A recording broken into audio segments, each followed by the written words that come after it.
Dinayo niyo pa ako dito para manggulo ah. Ikaw ang nanggugulo sa pakikialam sa buhay ng anak ko. Ma'am Sofia, kapatid ko si Faye. Kapatid mo siya by virtue of blood. You don't know her, and you do not know what's best for her. Tama naman ho kayo. Mas kilala niyo si Faye. Kaya nga ho nagtataka ako eh. Kasi di ba ho, bilang magulang, dapat sinusuportahan niyo yung mga anak ninyo. Hindi ho natutuwa pa kayo kapag ka nasasaktan siya.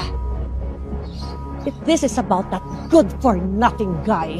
Si Vince ho, tinatama na ho niya yung buhay niya. Alam niyo, kung buhay pa si Dad, sigurado ako proud siya kay Faye. Nakatulad ni Vince sa pinili niyo. Don't bring my dead husband into this. Then don't bring yourself into our place. Ano?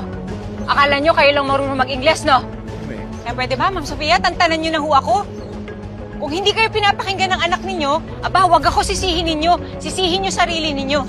Dahil kung matino kayong magulang, hindi kayo susuway ng anak niyo. Oh, that hurts. Ano nga? Kaaga, si English ko.